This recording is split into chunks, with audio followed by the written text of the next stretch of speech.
કેમ છો મિત્રો? હું એનપી સર નિત્યમ લાઈવમાં આપનું હાર્દિક સ્વાગત કરું છું. મિત્રો, આપણે જીપીએમસી એક્ટ શીખી રહ્યા છીએ અને એમાં કુલ 14 ભાગ આપણે પૂરા કર્યા છે. બરાબર? ટોટલ 31 ભાગ છે. એમાંથી આપણે 14 ભાગ પૂરા કર્યા છે, એટલે ઓલમોસ્ટ આપણે અડધું જીપીએમસી એક્ટ પૂરું કરવાની તૈયારીમાં છીએ. હવે આજે આપણે 15મો, 16મો અને 17મો આ 3 ભાગ સાથે જોવાના છીએ. બરાબર? હવે આ 3 ભાગમાંથી જે આઈએમપી ટોપિક છે મેં અહીંયા કવર કર્યા છે. ઓકે, આના પહેલાંના જો તમે વિડીયો જોયા ન હોય તો એકવાર તમે એ પણ વિઝિટ કરી શકો છો. આપણી જે નિત્યમ લાઈવની જે ચેનલ છે એની અંદર પ્લેલિસ્ટમાં જઈને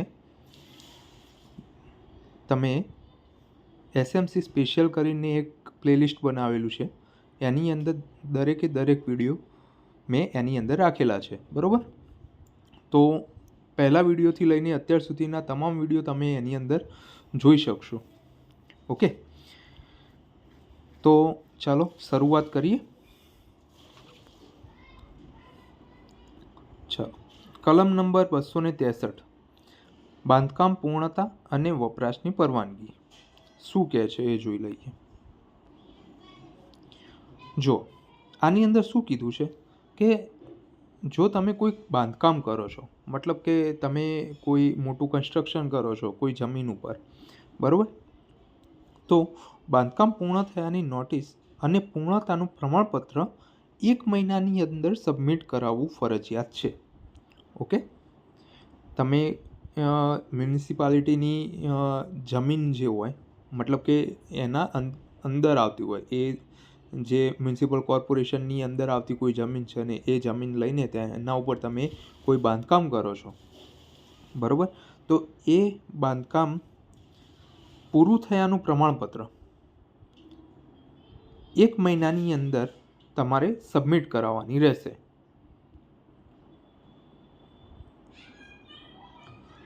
એના પછી શું થશે તો કે લેખિત પરવાનગી મળશે વપરાશ શરૂ કરવા માટેની, બરાબર, અથવા તો પરવાનગીનો ઇનકાર કરવામાં આવશે.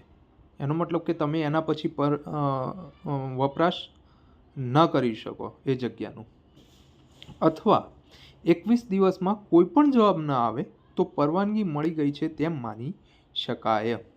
ઓકે, ધારો કે કોઈ જગ્યા લઈને તમે તેના ઉપર બહુ મોટું સ્ટ્રક્ચર બનાવો છો, કોઈ કોર્પોરેટ બિલ્ડિંગ બનાવો છો, બરાબર, તો 1 મહિનાની અંદર તમારે પરવાનગી માટે એક પ્રમાણપત્ર રજૂ કરવું પડે.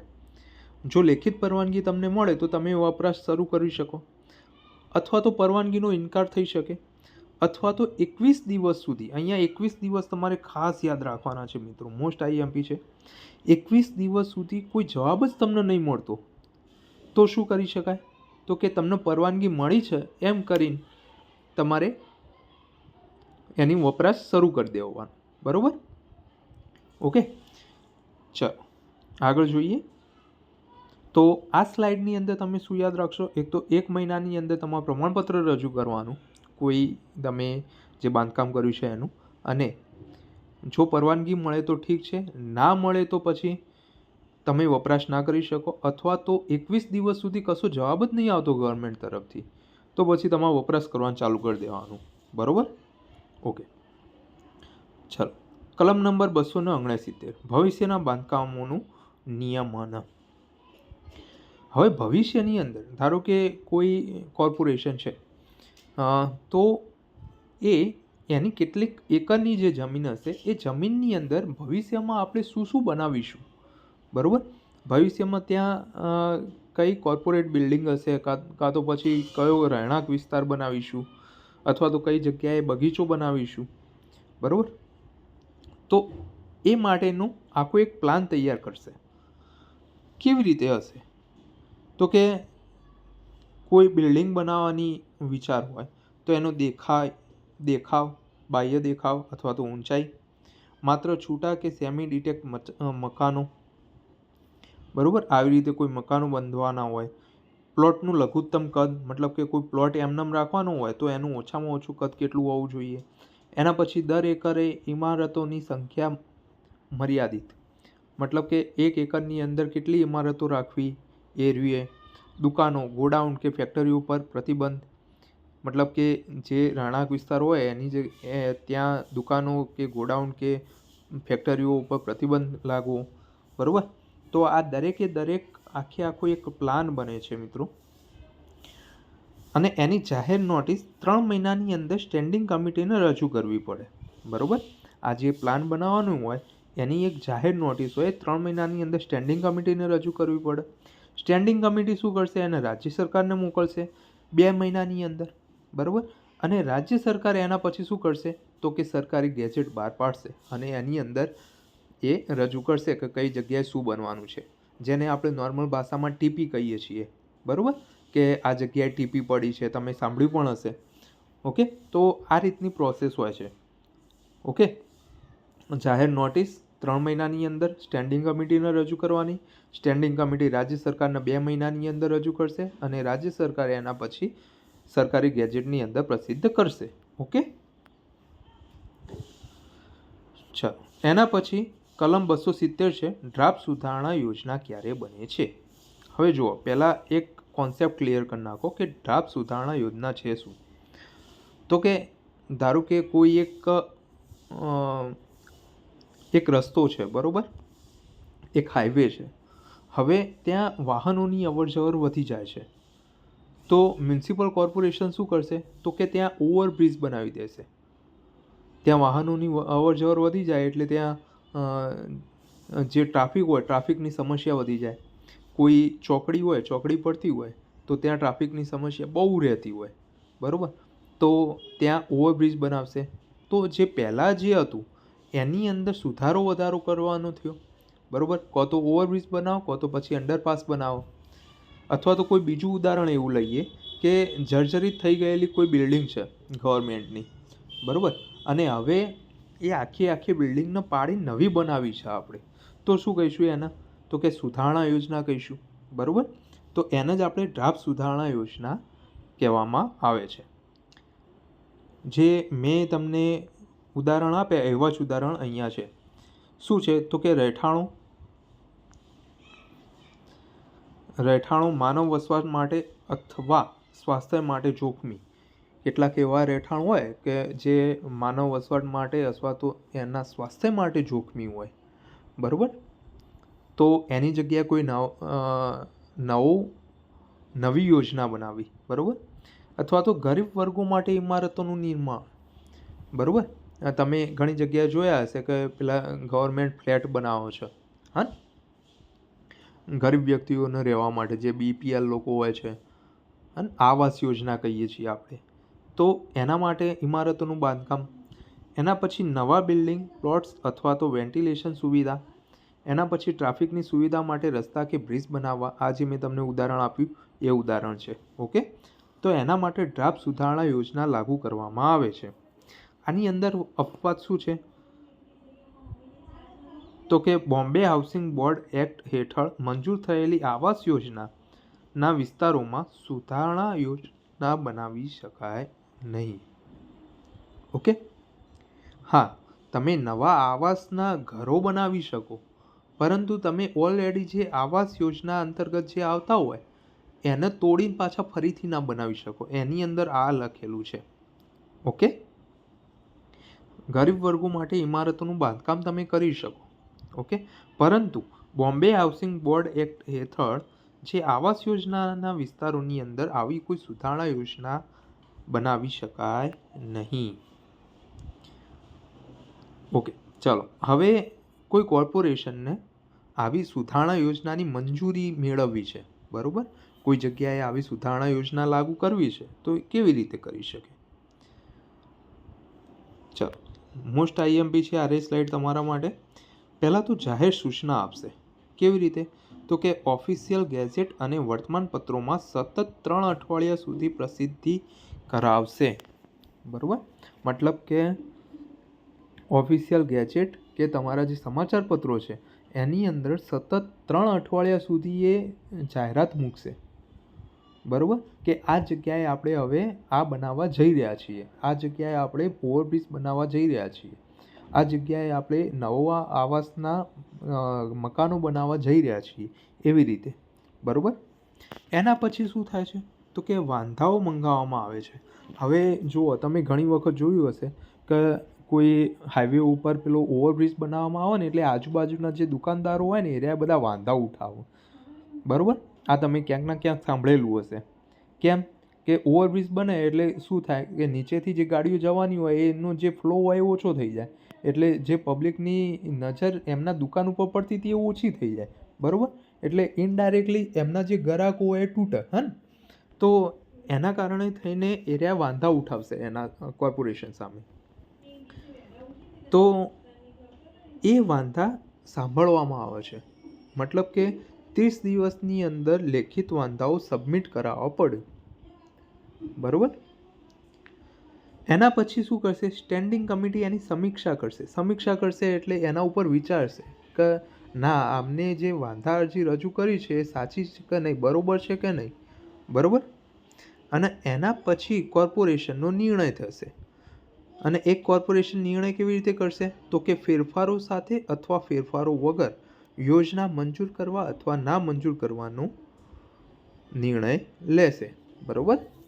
એ વાંધા અરજીઓ જે હોય એ અરજીઓને સ્વીકારી અથવા તો ના સ્વીકારી કોર્પોરેશન મંજૂર કે ના મંજૂર કરી શકે.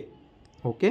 તો અહીંયા 3 અઠવાડિયા અને 30 દિવસની અંદર જે વાંધા અરજીઓ તમને આપવાની હોય છે કોર્પોરેશનને, તો એ તમારે યાદ રાખવાનું છે. ઓકે, ચલો આગળ જોઈએ. ચલો, કલમ 277 રાજ્ય સરકારની મંજૂરી અને નાણાકીય નિયંત્રણ કેવી રીતનું હોય છે. જુઓ, કોર્પોરેશનની મંજૂરી રાજ્ય સરકારની આખરી મંજૂરી માટે અરજી કરે છે, બરાબર. અને જો કેન્સલ થાય તો યોજના રદ થાય, અગાઉના તમામ જાહેરનામા રદ થઈ જાય. ઓકે, આપણે હમણાં જોઈ ગયા કોર્પોરેશન એને મંજૂરી પણ આપી શકે અને ના મંજૂર પણ કરી શકે જે નવા યોજનાઓ લાગુ કરવાની હતી એની, બરાબર. મતલબ કે નવી કોઈ જગ્યાએ ઉપર કોઈ નવેસરથી બ્રિજ બનાવવાની હોય કે કોઈ બિલ્ડિંગ બનાવવાની હોય ગવર્મેન્ટને, તો તો કોર્પોરેશન એને મંજૂરી આપશે અને એની આખરી મંજૂરી રાજ્ય સરકારને મોકલશે. રાજ્ય સરકારને આખરી મંજૂરી માટે અરજી કરશે. અથવા તો એ કેન્સલ થઈ જાય તો યોજના રદ થાય અને અગાઉ જે જાહેરનામા જે આપણે 3 અઠવાડિયા સુધી જે જાહેરનામાની અંદર પ્રસિદ્ધિ કરતા હતા એ બધું રદ થઈ જાય. ઓકે. આ સિવાય આ 10% વાળો નિયમ તમારે ખાસ યાદ રાખવાનો છે. જો સુધારેલી યોજનાનો અંદાજિત ખર્ચ 10%થી વધુ થતો હોય તો કોર્પોરેશન અને રાજ્ય સરકારની પૂર્વ મંજૂરી વગર અમલ કરી શકાશે નહીં, બરાબર. આ જે સુધારેલી યોજના જે છે એનો અંદાજિત ખર્ચ 10% કરતાં વધુ થતો હોય, મતલબ કે પહેલાં એ જગ્યાએ કોઈ કામ કર્યું હોય અને એના 10% કરતાં વધી જતો હોય તો ફરજિયાત કોર્પોરેશન અને રાજ્ય સરકારની પૂર્વ મંજૂરી જરૂર પડશે, બરાબર. તો અહીંયા 10% તમારે ખાસ યાદ રાખવાના છે. ઓકે, ચલો આગળ જોઈએ. વિસ્તારને ક્લિયરન્સ એરિયા જાહેર કરવો. કલમ નંબર 280ની અંદર એવું લખેલું છે. ક્લિયરન્સ એરિયા કોને કહીશું? જુઓ, માનવ વસવાટ માટે અયોગ્ય અને જોખમી રહેણાંક ઇમારતો એના આપણે કહીશું ક્લિયરન્સ એરિયા, બરાબર. એવી જગ્યા હોય કે જ્યાં માનવ વસવાટ માટે અયોગ્ય હોય અથવા તો જોખમી હોય, જર્જરિત ઇમારતો હોય, બરાબર. ઇમારતમાં રહેવું શક્ય ના હોય, તમે રહો અને ઉપરથી ગાબડો પડતો હોય, હા, તો એવી જગ્યાને ક્લિયરન્સ ઇમારતો કહેવાય. અથવા સાંકડા અને સ્વાસ્થ્ય માટે જોખમી રસ્તાઓ, બરાબર. હવે કોઈ જગ્યાએ અવરજવર બહુ બધી હોય, વાહનોની અવરજવર બહુ બધી હોય, પરંતુ એ રસ્તાઓ એકદમ સાંકડા હોય તો એનો પણ આપણે ક્લિયરન્સ એરિયાની અંદર ગણીશું. યોગ્ય ઇમારતોને બાકાત રાખવી, મતલબ કે ક્લિયરન્સ એરિયાની અંદરથી જે સારી ઇમારતો જે છે એને બાકાત રાખવામાં આવે છે. સંપૂર્ણ વિસ્તારની ઇમારતો તોડી પાડીને ડ્રાફ્ટ ક્લિયરન્સ સ્કીમ તૈયાર કરવી, મતલબ કે આ જે એવી ઇમારતો હોય કે જે જર્જરિત હોય એને તોડી પાડવામાં આવે છે અને ડ્રાફ્ટ ક્લિયરન્સ સ્કીમ તૈયાર કરવામાં આવે છે. એને ક્લિયરન્સ એરિયા આપણે કહીશું. ઓકે, ચાલો. સંપાદિત કરેલી જમીનનો નિકાલ શું છે આની અંદર? તો કે ઇમારતો ખાલી કરાવી, 6 અઠવાડિયાની અંદર તમામ ઇમારતો તોડી પાડવી. બરાબર? મતલબ કે જે જમીનનું સંપાદન કરવામાં આવે છે તો એનો નિકાલ કેવી રીતે થાય છે એ લખાયેલું છે. તો શું હોય છે કે 6 અઠવાડિયાની અંદર તમામ ઇમારતો તોડી પાડવામાં આવે છે, ડિમોલિશ કરવામાં આવે છે. જો હમણાં થોડું કરંટમાં પેલા અમદાવાદની અંદર આ ડિમોલિશનની પ્રક્રિયા થતી હતી. બરાબર? બધાએ જો ન્યૂઝ સાંભળ્યા હોય તો તમને ખબર હશે. તો એની અંદર શું હોય છે તો કે તરત તોડી પાડવાની શરતે એના વેચાણ અર્થે મૂકી દેવામાં આવે છે. અન્ય કોઈ હેતુ માટે એને ભાડે આપી દેવામાં આવે અથવા તો સ્ટેન્ડિંગ કમિટીની મંજૂરીથી અદલા બદલી કરી દેવામાં આવે. બરાબર? મતલબ કે કોઈ સારા મકાનોની જગ્યાએ ખરાબ મકાનો એની જગ્યાએ અદલા બદલી કરી દેવામાં આવે છે. તો એને આપણે કહીશું જમીન સંપાદનની પ્રક્રિયા. ઓકે, ચાલો આગળ જોઈએ. આમાંથી ખાસ વધારે જોવાનું નથી એટલે આપણે ફટાફટ આગળ વધીશું. કલમ 284E પુનર્વિકાસ વિસ્તારની ઘોષણા.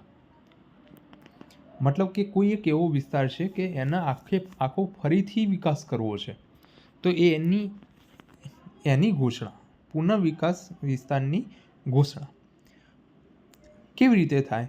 તો કે 50 કે તેથી વધુ રહેઠાણો ગરીબ વર્ગો માટે આપેલા હોય. બરાબર? કોઈ એક એવી જગ્યા છે કે જેની અંદર 50થી વધારે રહેઠાણો એવા છે કે જે ફક્ત ને ફક્ત ગરીબ કુટુંબો રહે છે ત્યાં, અથવા તો ઓછામાં ઓછા 1/3 રહેઠાણો અત્યંત ગીચ અથવા અયોગ્ય હોય. બરાબર? મતલબ કે ત્રીજો ભાગ જે હોય એ જે એરિયાનો ત્રીજો ભાગ હોય એ અત્યંત ગીચ હોય અથવા તો અયોગ્ય હોય. તો એવી જગ્યાને આપણે કેવી રીતે વિસ્તાર કરીશું? પછી પુનર્વિકાસ માટે વિસ્તાર કરીશું. મતલબ કે એનો વિકાસ આપણે ફરીથી કરીશું નવેસરથી. બરાબર? ઓકે, એના પછી શું છે તો કે સંપૂર્ણ વિસ્તારનો પુનર્વિકાસ કરવો જરૂરી બનશે અને એને જ આપણે કહીશું ડ્રાફ્ટ પુનર્વિકાસ યોજના. ઓકે, ડ્રાફ્ટ પુનર્વિકાસ યોજના. ઓકે, ચલો. શહેરી હસ્તક્ષેપની સરખામણી, કયો વિકલ્પ ક્યારે? આ જે કોઠો છે તમારા માટે મોસ્ટ આઈએમપી છે મિત્રો. સ્ક્રીનશોટ લઈ લેજો. બરાબર? ધારો કે કોઈ સુધારણા યોજના છે. આપણે પહેલાં સુધારણા યોજના જોઈ હતી. બરાબર? સુધારણા યોજનાની અંદર શું હતું? કોઈ નવેસરથી તો નહીં પરંતુ કોઈ નવી યોજના ચાલુ કરવી હોય, નવો બ્રિજ બનાવવો હોય, નવા રહેઠાણ બનાવવા હોય. બરાબર? તો એની અંદર શું હતું તો કે રસ્તાઓની સંકળાશ અને નબળું વેન્ટિલેશન એવું કોઈ જગ્યાએ હોય તો એક સુધારણા યોજના લાગુ પડે. એના પછી મુખ્ય ક્રિયા શું છે તો કે પુનર્ગોઠવણી અને પુનર્નિર્માણ. ફરીથી આની ગોઠવણી થાય અથવા તો ફરીથી નિર્માણ થાય. લક્ષ્ય એવું હોય તો કે ટ્રાફિક ઓછો કરવો અને સ્વાસ્થ્ય સારું કરવું. ઓકે, એના પછી છે ક્લિયરન્સ એરિયા. આ પણ આપણે જોઈ ગયા. બરાબર? કે અમુક જર્જરિત વિસ્તાર હોય, જર્જરિત મકાનો, એને પાડી દેવામાં આવે અથવા તો કોઈ રસ્તો એકદમ સાંકડો હોય તો એને મોટો કરવામાં આવે. તો ઇમારતો સંપૂર્ણપણે અયોગ્ય અને જોખમી હોય ત્યાં આ લાગુ કરી શકાય. એના પછી માત્ર ઇમારતો તોડી પાડવાની ડિમોલિશનની પ્રક્રિયા અહીંયા થાય છે ક્લિયરન્સ એરિયાની અંદર. અત્યંત ખરાબ અને સ્થિતિનું નિરાકરણ કરવામાં આવે છે. અત્યંત ખરાબ સ્થિતિનું નિરાકરણ અહીંયા લાવવામાં આવે છે. ઓકે, એના પછી છે પુનર્વિકાસ, એટલે ફરીથી નવેસરથી વિકાસ. ક્યારે લાગુ પડશે આ યોજના?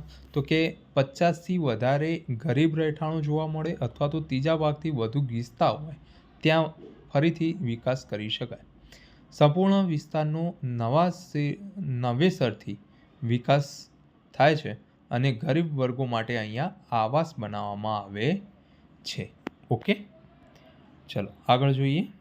તો આ શું હતું કે સુધારણા યોજના, ક્લિયરન્સ એરિયા અને પુનર્વિકાસ યોજના. આ ત્રણ વચ્ચેનો જે ડિફરન્ટ છે એ અહીંયા આપણે જોઈ ગયા. આ આઈએમપી છે આ સ્લાઇડ, ખાસ યાદ રાખજો મિત્રો. ચલો એના પછી છે જાહેર અધિકારો રદ કરવા અને આવાસ પૂરા પાડવા.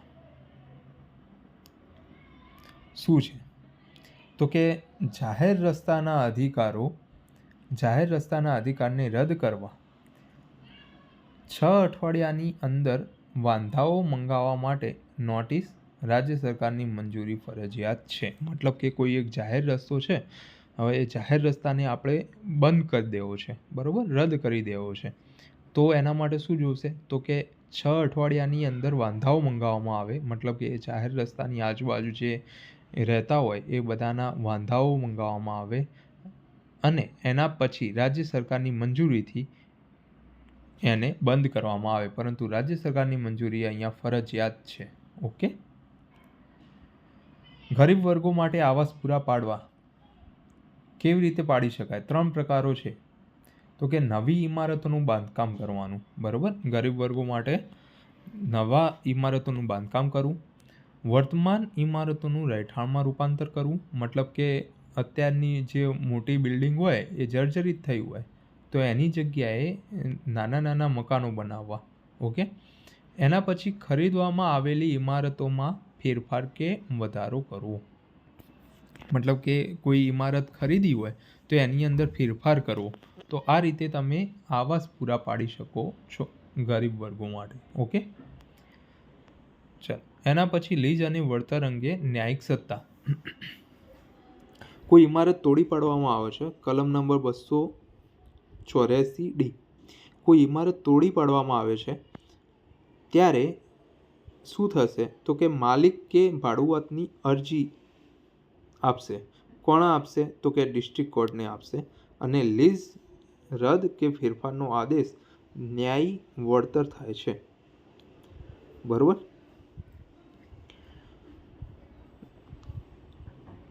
કોઈ ઇમારતને તોડી પાડવામાં આવે છે મિત્રો, ત્યારે મકાન માલિક કે ભાડુઆત અરજી કરે છે. કોને?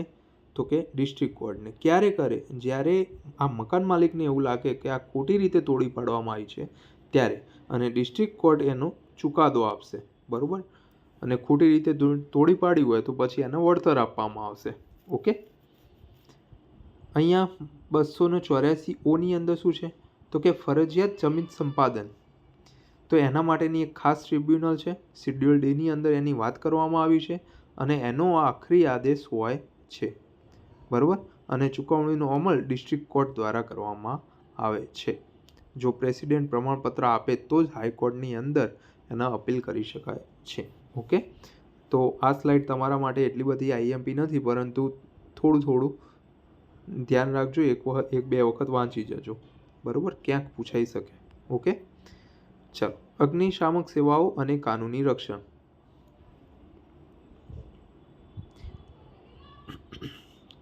શું છે આની અંદર? મ્યુનિસિપલ ફાયર બ્રિગેડ શું કરે છે? તો કે વાહનો અને સાધનોની જાળવણી કરે છે. સ્વયંસેવક ફાયર બ્રિગેડ પૂરક તરીકે માન્યતા આપે છે. આ એટલું બધું આઈએમપી નથી. આપણા માટે આઈએમપી આર્યો ભાગ છે આ સાઈડનો. શું છે?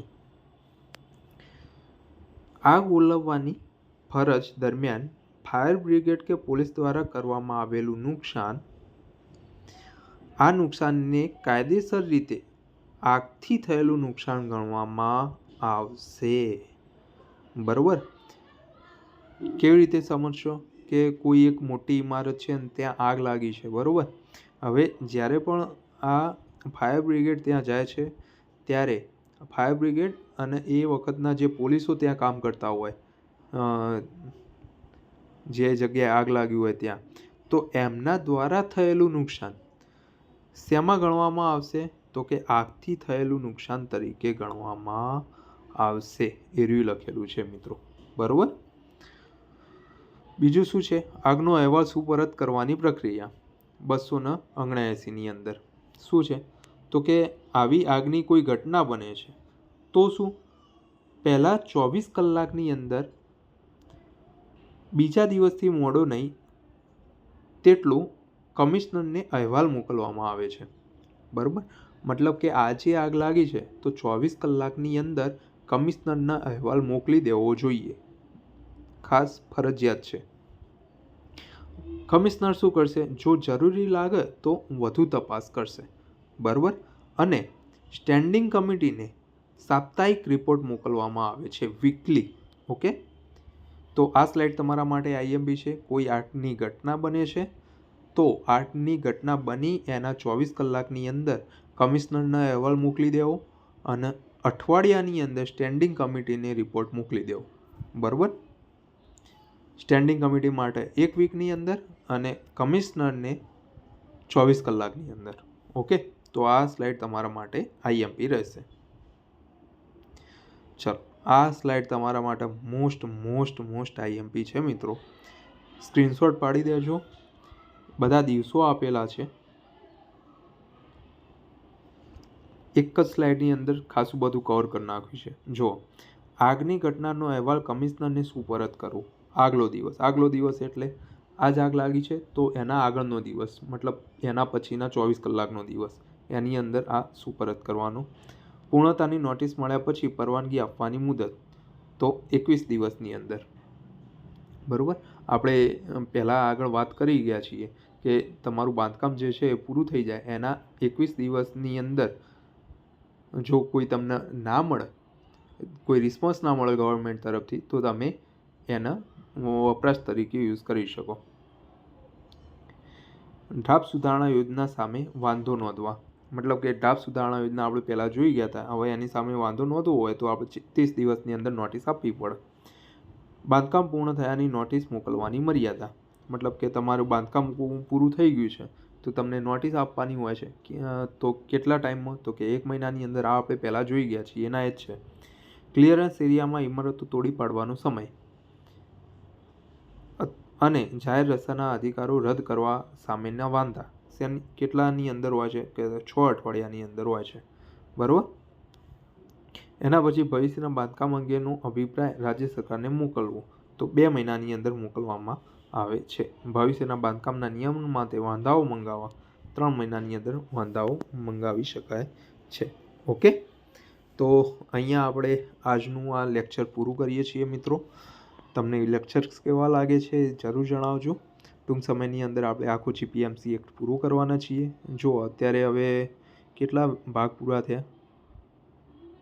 12, 13, 14, 15, 16, 17. ઓકે, આપણે હવે ટોટલ 17 ભાગ પૂરા થયા છીએ. મતલબ કે ઓલમોસ્ટ અડધો જીપીએમસી એક્ટ પૂરો થઈ ગયો છે, અડધો બાકી છે.